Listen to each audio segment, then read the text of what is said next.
तो अब मैं ध्यान की जो विधियाँ आपको बताई दोबारा एक बार रिपीट कर रहा हूँ। सर्वप्रथम हमने श्वास खींचना है, ओम की साइलेंस फॉर्म के साथ पेट तक ले जाना है उसे। फिर उसको छोड़ना है, मैं हूँ लंबा, मैं हूँ शांत भाव में। दूसरा है शांत, ओम मैं हूँ शांत भाव में श्वासों के साथ। तीसरा है फिर कुछ भी नहीं कहना है, केवल श्वासों को देखना है और ध्यान भ्रिकुटी में लगाना है। तो ये ध्यान के 3 मेथड हैं। चौथा उसके बाद है, अगर सब आसन में आप लेटना चाहते हैं तो लेट सकते हैं, लेकिन मैं 3 पर ही ज़्यादा आपको बताता हूँ, क्योंकि उसके बाद मैंने सत्संग की वाणी की चर्चा करनी है आपके समक्ष। तो ये आप ध्यान हो गया है, ये रोज़ करना है आपको, एक दिन करने से कोई फ़ायदा नहीं है। 15 मिनट पहली विधि है जिसमें श्वास लेना है, ओम कहना है शांत भाव में, और छोड़ना है तो मैं हूँ, मैं छोटा हूँ लंबा कहना है 15 मिनट के लिए। फिर दूसरा है जिसमें श्वास ना लेना है ना छोड़ना, अपने आप पर है, उसमें केवल ओम मैं हूँ शांत भाव में भीतर कहना है स्पीड से। तीसरा है जिसमें कुछ भी नहीं कहना है, केवल श्वास को देखना है और ध्यान आज्ञा चक्र में, ध्यान हर समय आज्ञा चक्र में रहना चाहिए और श्वास पर अपना पूरा फोकस करते हुए हमने जीवन को आगे ले जाना है। ध्यान क्यों करना है उसके विषय में चर्चा करता हूँ आपके समक्ष। दुनिया में इंसान के लिए सबसे ज़रूरी क्या है? ध्यान। अपने आप को जानना हो या संसार का कोई काम करना हो, अगर आपका ध्यान नहीं ठीक है तो वो जो कार्य आप कर रहे हैं, चाहे वो अपने आप को जानने के लिए बैठे हैं, चाहे वो आप जहाँ भौतिक स्तर पर कोई कार्य कर रहे हैं माया में, तो वो ठीक दिशा में कभी भी नहीं होगा। अगर आप पढ़ रहे हैं, आपका ध्यान कहीं और है, तो जो विद्या आप पढ़ रहे हैं पढ़ाई नहीं आएगी। अगर आप खेत में काम कर रहे हैं, तो खेत में अगर आप गुड़ाई कर रहे हैं तो ध्यान से गुड़ाई करेंगे तो ठीक रहेंगे, नहीं तो गुड़ाई करते करते जिसकी गुड़ाई कर रहे हैं वो पौधा भी कट सकता है। और अगर आप और किसी हथियार से कर रहे हैं, ध्यान नहीं है, तो हथियार आपको भी नुकसान पहुंचा सकता है। तो इसलिए सबसे मेन चीज़ जो है दुनिया में वो ध्यान है। इसी तरह से हमने खुद ही हमारे भीतर खुद के अंदर ही भगवान बैठा हुआ है, खुद के अंदर ही ईश्वरी शक्ति है, खुद के अंदर ही वो परमात्मा की शक्ति है जो हमारे जीवन के साथ हमें आगे ले जाती है। जैसे श्वास जो हम लेते हैं, तो श्वास ही हमारी भगवान की एक शक्ति है जिसकी वजह से अब जिंदा हैं हम सब।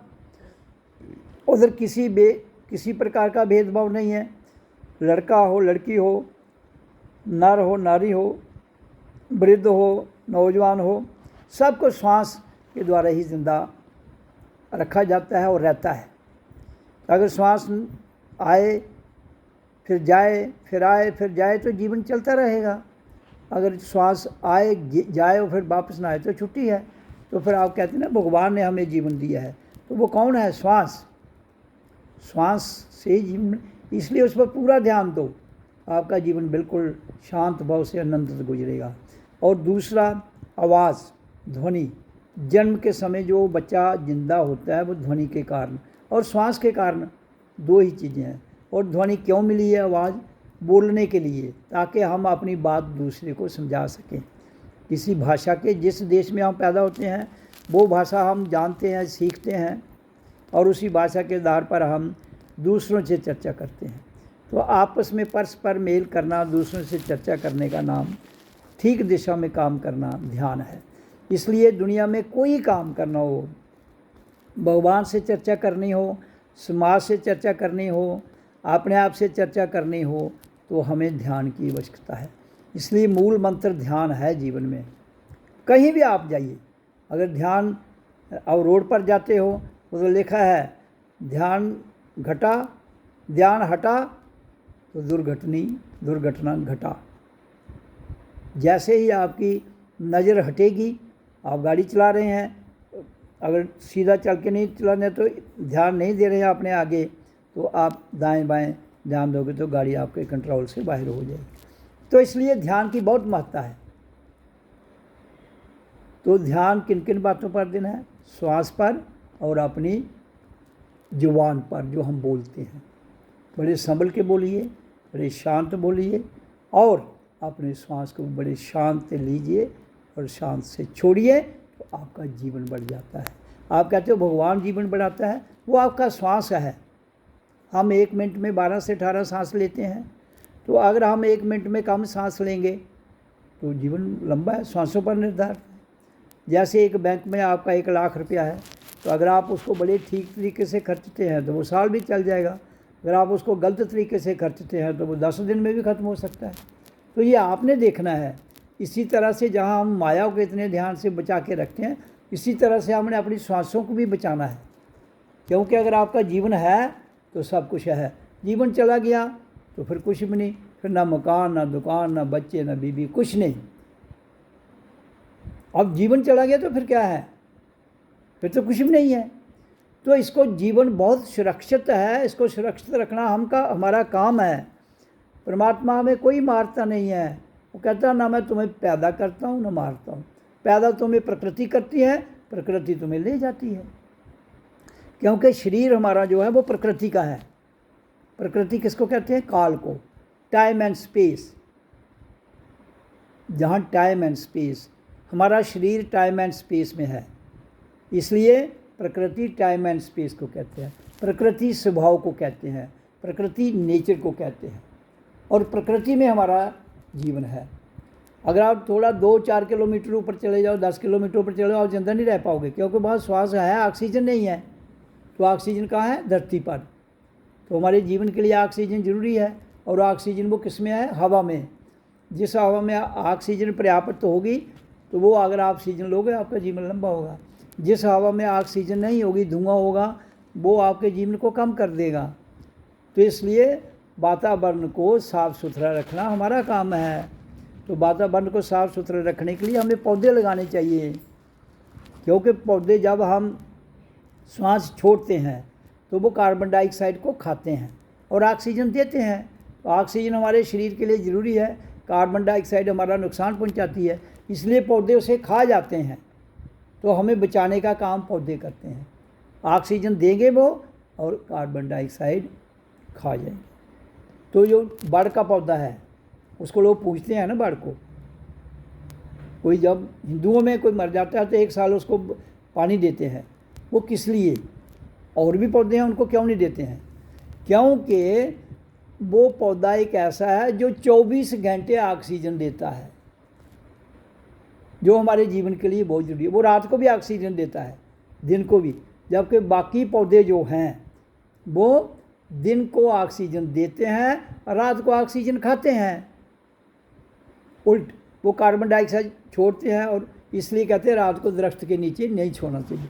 अगर आप बाड़ के नीचे सो तुम 24 घंटे, कोई दिक्कत नहीं है, लेकिन दूसरे दरख्तों के नीचे, क्योंकि रात को आप सोएंगे तो वो आपको कार्बन डाइऑक्साइड देंगे और ऑक्सीजन खाएंगे।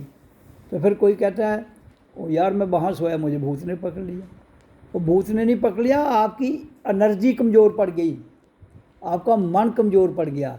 जब आपका मन कमज़ोर पड़ जाएगा तो फिर आपको जो सिखाया गया कि भूत कोई डरावनी चीज़ है, तो हमारे अंदर तो 5 महाभूत वास करते हैं, उससे थोड़े डरते हो तुम? क्यों नहीं डरते हो?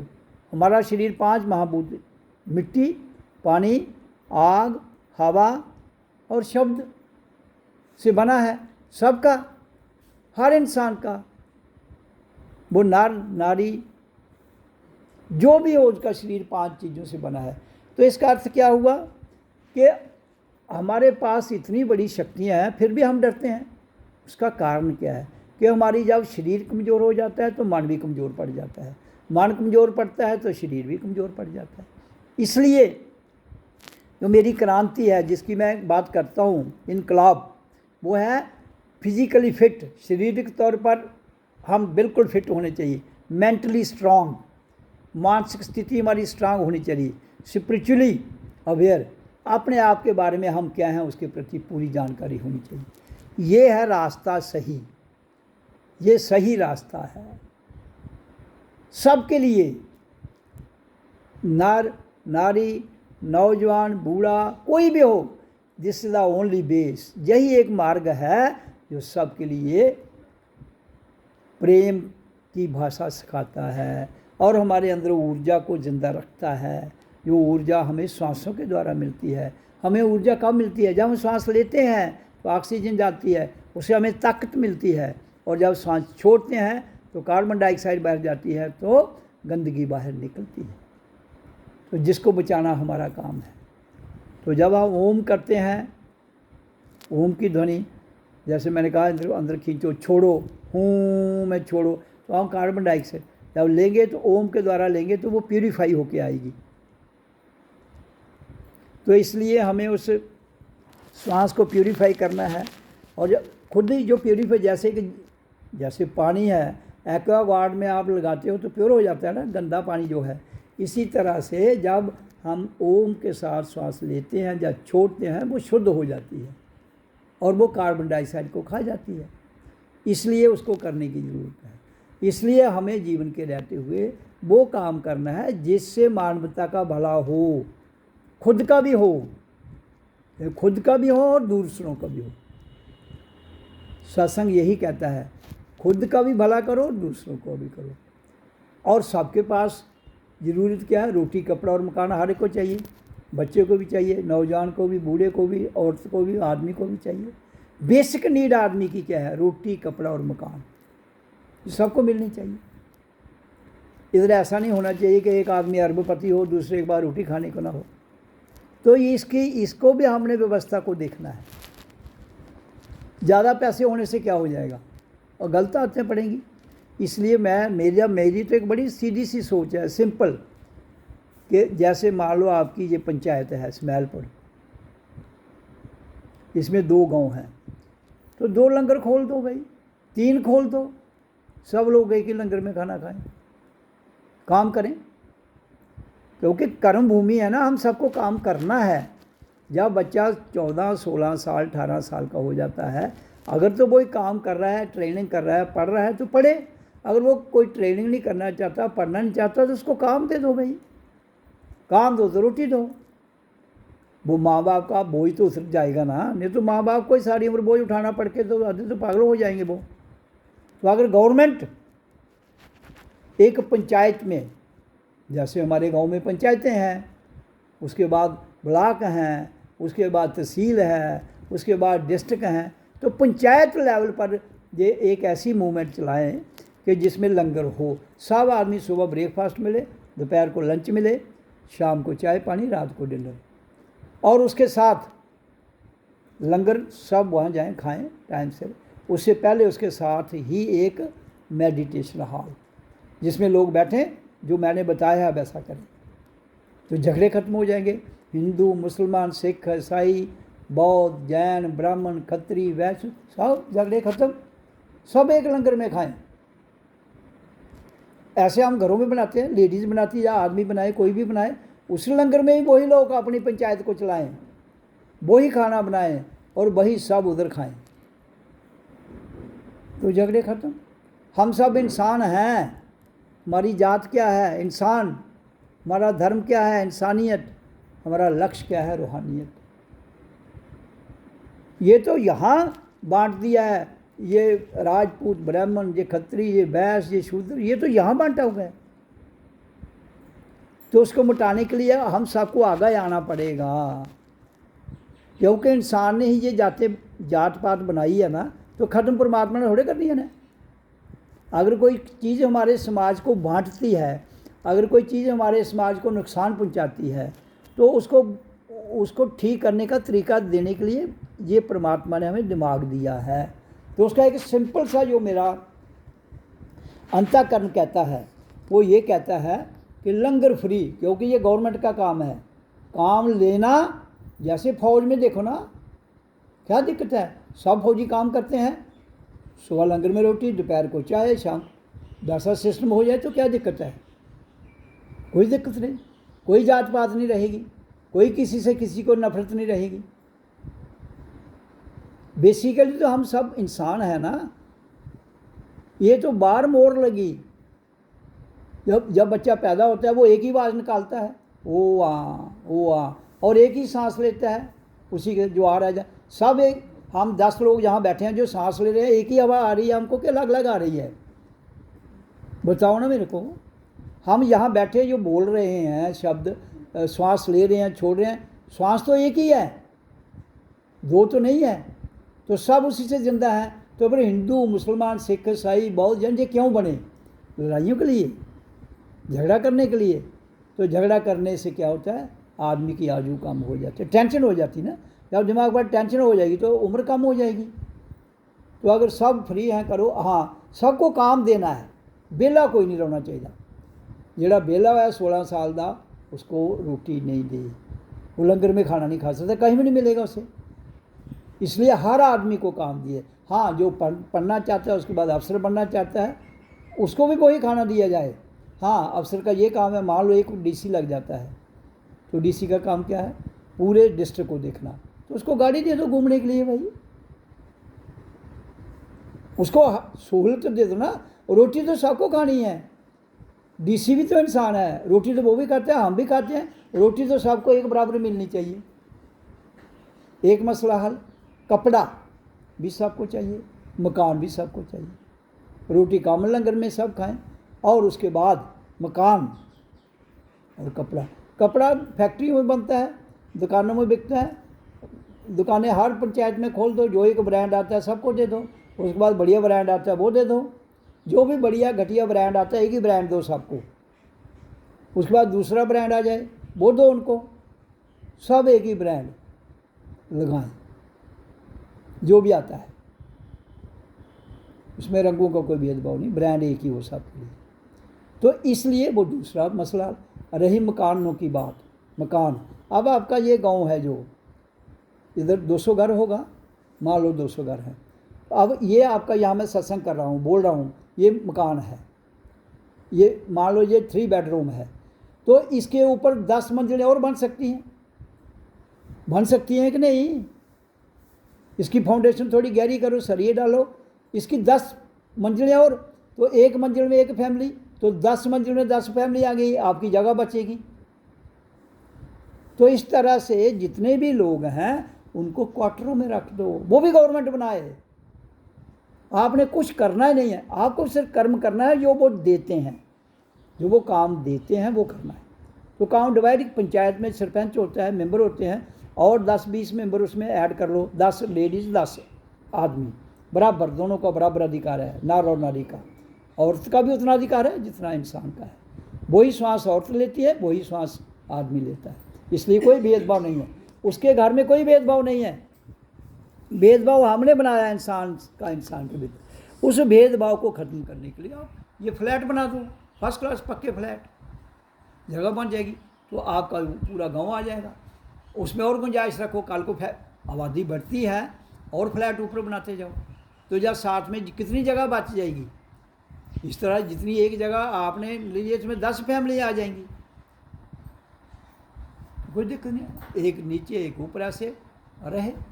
कोई कहे मैं नीचे रहना, कोई ऊपर, लॉटरी डाल दो, जिसका जौन सा नंबर निकलता है दे दो भाई, कहानी खत्म। तो रोटी कपड़ा मकान बेसिक नीड है हर एक की, हर इंसान की, जिसने इस धरती पर जन्म लिया है। वासुदेवम कुटुंबम, अगर ये नारा है हिंदुओं का, सनातन का, तो उसका मतलब है वासुदेवम कुटुंबम का मतलब क्या है? वसुधा कहते हैं धरती को, धरती एक परिवार है। तो जब एक परिवार है तो सब एक ही परिवार में काम करें। जब ये फसल आती है पैडी की तो पैडी लगाएं, कणक की फसल आती है तो कणक लगाएं, सब्जी की सीजन आता है सब्जी लगाएं। पंचायत में जिस हम रह रहे हैं यहाँ 300 एकड़ 400 500 एकड़ ज़मीन तो है ना, ऐसे एक एक आदमी काम कर रहा है। किसी के पास 2 कनाल है, मुख्य ज़मीन किसी का कोई मालिक नहीं होगा, वो गवर्नमेंट। लोग काम करें खेतों में, जो फसल आती है उसके लिए स्टोर बनाओ। पूरी पंचायत को लंगर फ्री है, वो उनका मैनेजमेंट कमेटी का काम है। तो खाना फ्री, रहना फ्री, ये गवर्नमेंट करे, हमें केवल काम करना है। इससे सरल, इससे सिंपल और कोई तरीका नहीं हो सकता। एक तो नौजवान जो ड्रग्स करे, उनको टाइम नहीं मिलेगा। 14-16 साल की उम्र में बच्चों को ड्रग्स लगते हैं, उनको काम पर लगा दो, वो आपके ड्रग्स से बचेंगे, वो आपके नशों से बच जाएंगे। और स्कीमें कोई कामयाब नहीं होने वाली है, ये मैं दावे से कहता हूँ। सिर्फ यही एक स्कीम है जो लोगों के दिमाग में आनी चाहिए और लोगों को इसके लिए इनकलाब लाना चाहिए।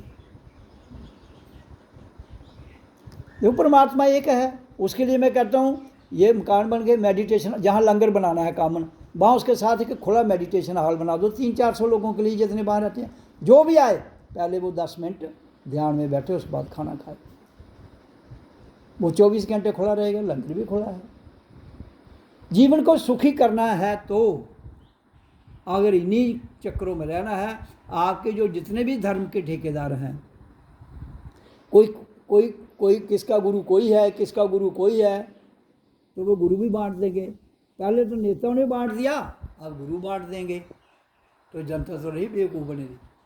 तो मजा किन्होंने लेना है? गुरुओं ने। मजा किसने लेना है? नेताओं ने। आम जनता फिर पीसी जाएगी।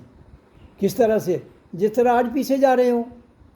तो किसी भी चीज़ को, मेरा जो मकसद है, अध्यात्म विचारक क्रांति, खुद को जानकर इनकलाब लाया जाए कि जो मैं कह रहा हूँ वो सत्य है कि नहीं।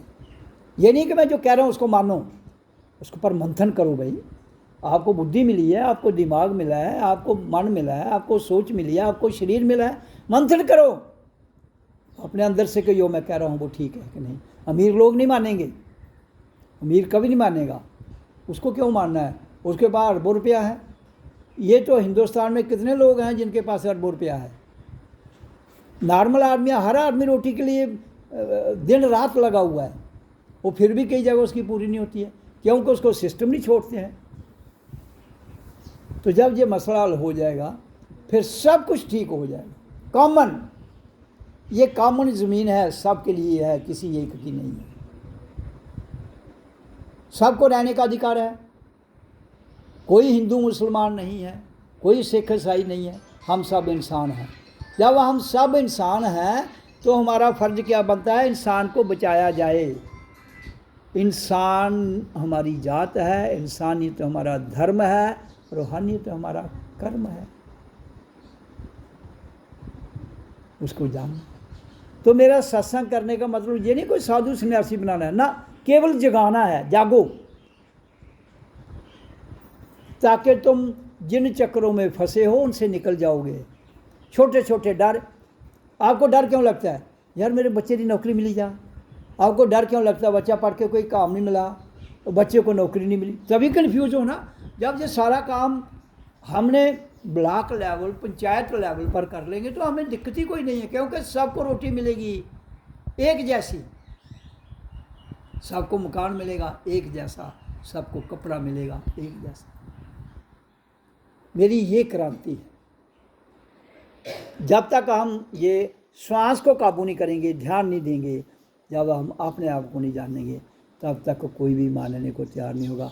अगर आप आपके जो जैसे यहाँ राजपूत और दूसरे शेड्यूल कास्ट रहते हैं, वो पहले आपस में कहें नहीं नहीं हम ऐसा नहीं करेंगे, राजपूत कहेंगे हम नहीं करेंगे, दूसरे कहें हम नहीं, तो फिर इसका मतलब है वो इंसान को बांटने वाले हैं। उसके लिए हमने क्रांति लानी है कि हम सब एक हैं। कोई हिंदू, कोई मुसलमान, कोई सिख, कोई खत्री, राजपूत, हम सब इंसान हैं। उससे जात पात मिटेगी। ये गवर्नमेंट ने जो कॉन्स्टिट्यूशन बनाया उससे नहीं मिटेगी, उससे तो बढ़ेगी।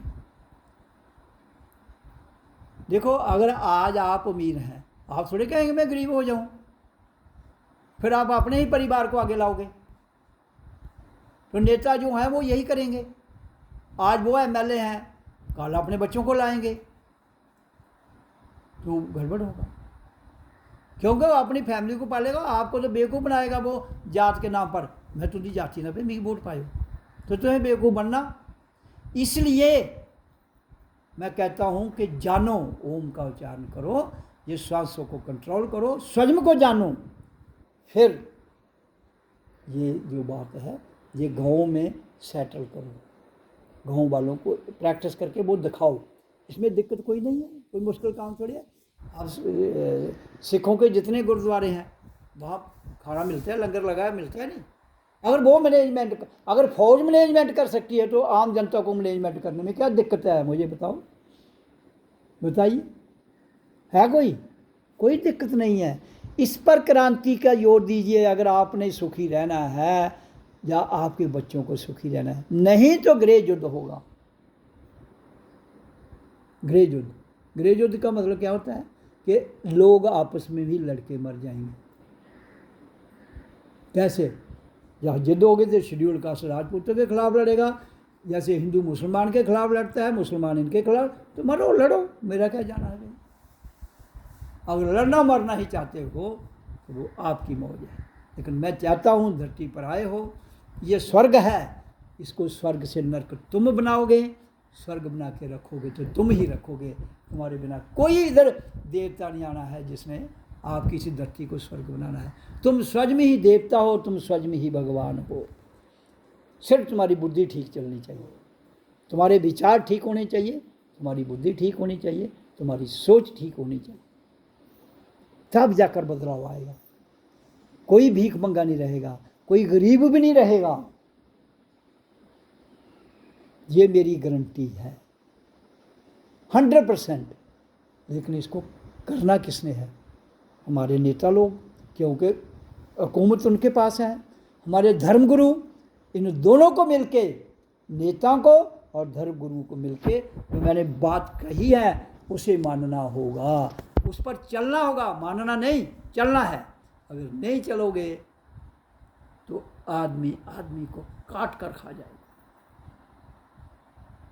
क्या करोगे मकान को?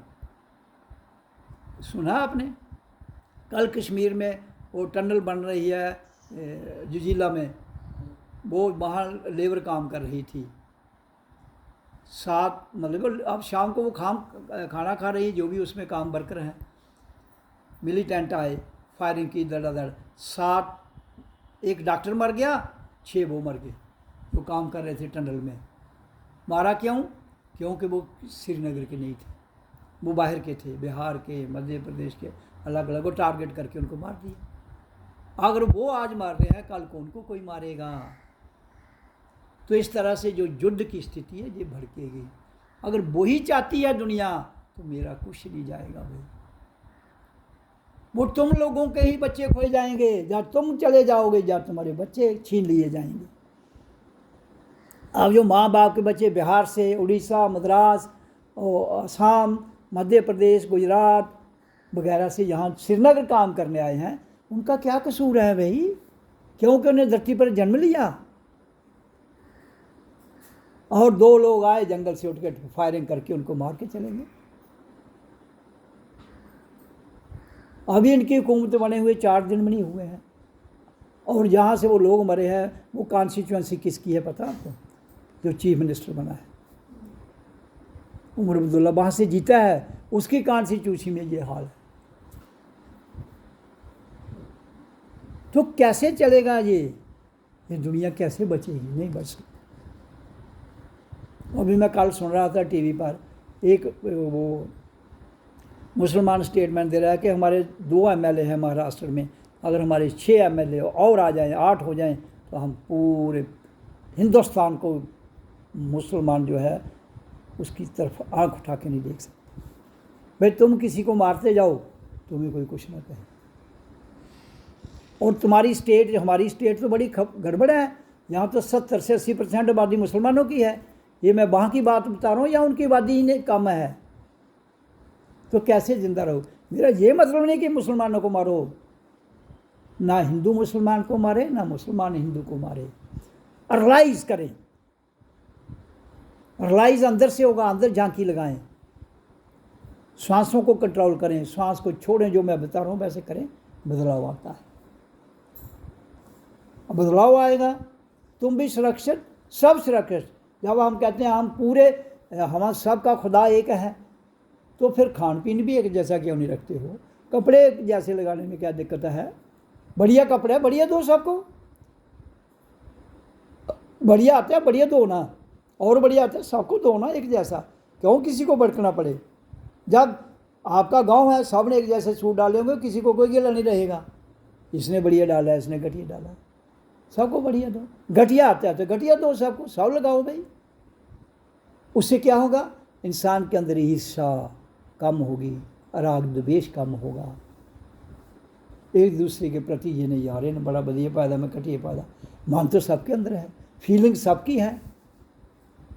अगर मैं अच्छा खाता हूँ, दूसरा नहीं खाएगा, उन्हें कहें यार मैं बढ़िया खा रहा है, मेरे को कोई बढ़िया आएगा, तो ऐसी फीलिंग आएगी। जब ऐसी फीलिंग आज मेरे आएगी, फिर मेरी औलाद के अंदर भी फीलिंग आएगी, उसकी औलाद के अंदर फीलिंग आएगी, और इंसान अपने आप से गिर जाएगा।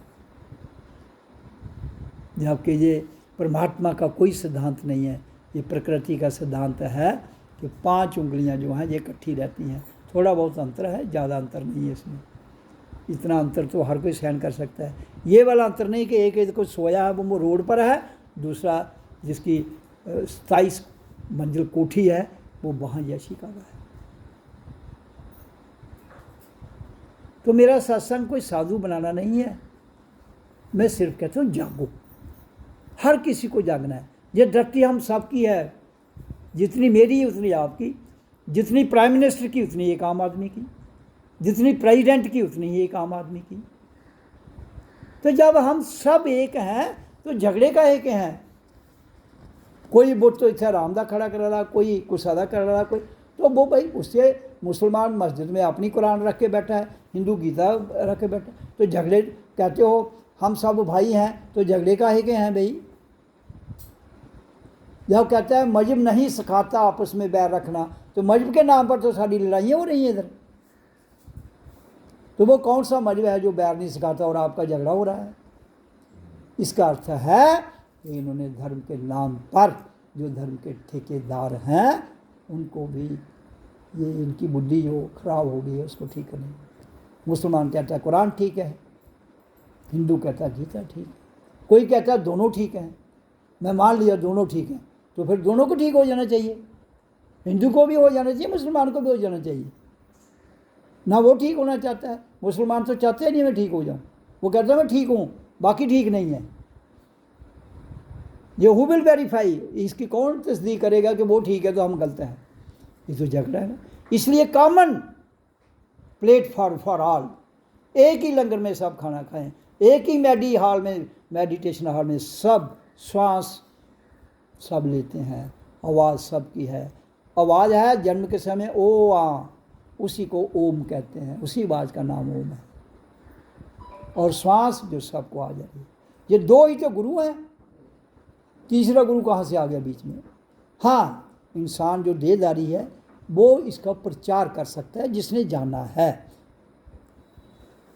वो प्रचार जरूर करे, लेकिन उस प्रचार करने वाले को भी वही रोटी मिलनी चाहिए जहाँ सबको मिलती है, वही कपड़े प्रचार करेंगे।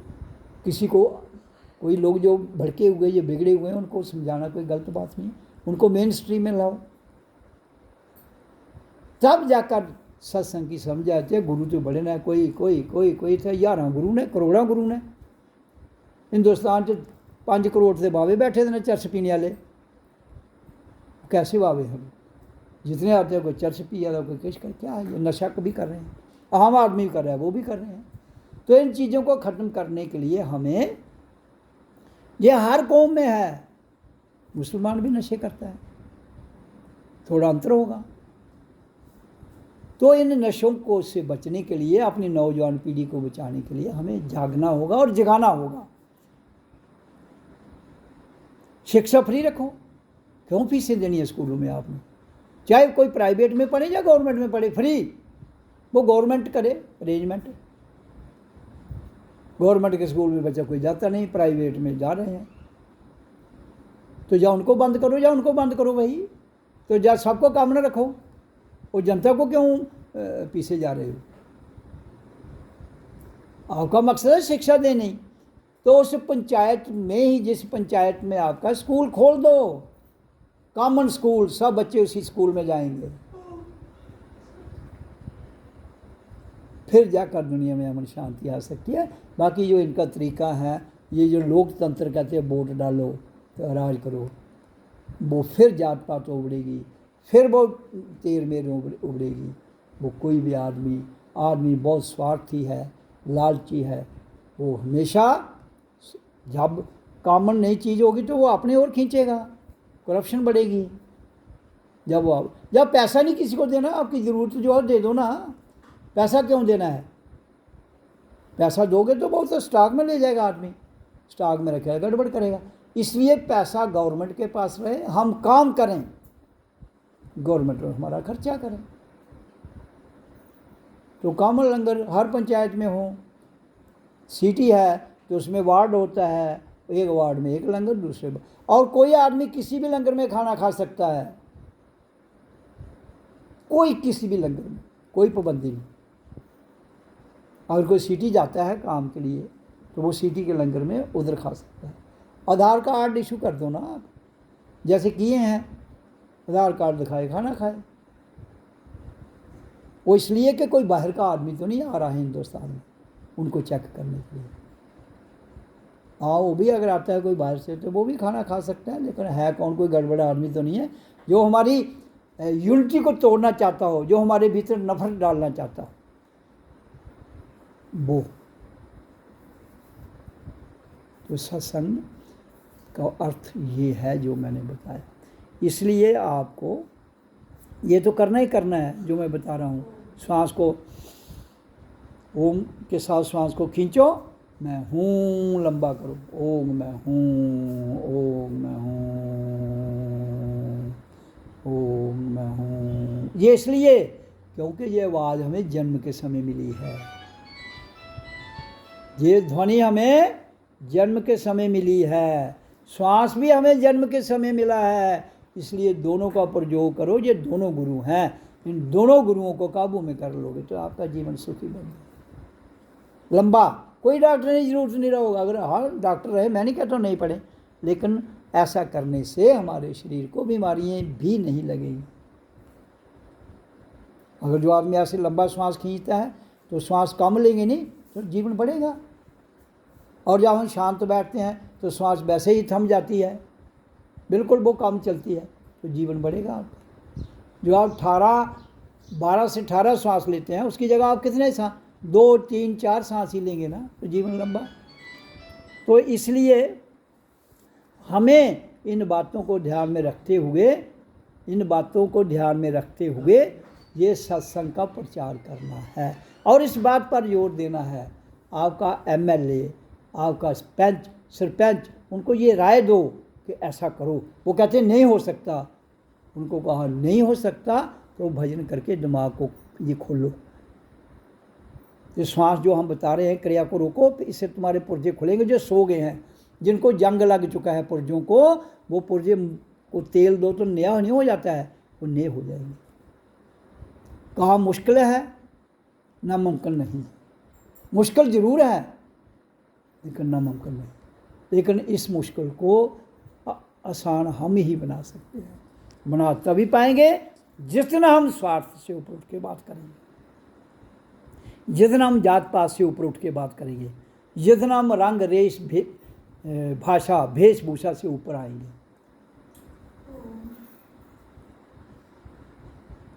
ओम मैं हूँ, ओम मैं हूँ। मेरे साथ कहिए, ओम मैं हूँ, ओम मैं हूँ, ओम मैं हूँ। मैं हूँ का मतलब क्या है कि प्रकृति में ओम कहता है मैं ही आत्मा हूँ। ओम मैं हूँ, ओम कह रहा है मैं ही आत्मा हूँ। प्रकृति में मैं ही परमात्मा हूँ। प्रकृति, इसका ये मतलब है ओम मैं हूँ। ओम की ध्वनि कह रही है मैं ही सब कुछ हूँ यहाँ। इसको किसी और चीज़ से रिलेट नहीं करना है। ओम एक आवाज़ है जो हमारी कुदरत में कह रही है मैं ही हूँ भाई, मैं ही तुम्हारी रक्षक हूँ। मेरे द्वारा ही सांस तुमने ली थी पहली बार, और मेरी आवाज़ के द्वारा ही तुम्हारा सारा शरीर का सिस्टम गतिशील हुआ था। इससे एक और बात होगी आपके लिए, क्या? जब आदमी मर जाता है तो कहते हैं ना वो अब गति मर गया, हत्या लग गई, वो सब बंद हो जाएंगी। लेकिन अगर हम जिंदा लोग सुधरेंगे तभी अगर नहीं सुधरेंगे, क्योंकि जो मर चुके हैं वो भी हमारे द्वारा सुधरेंगे और हम भी अपने द्वारा ही सुधरेंगे ओम की ध्वनि से। यही गति देती है। इसलिए ओम की ध्वनि कह रही है मैं हूँ, मैं ही हूँ और कोई नहीं है इस दुनिया में। ओम मैं हूँ, ओम मैं हूँ।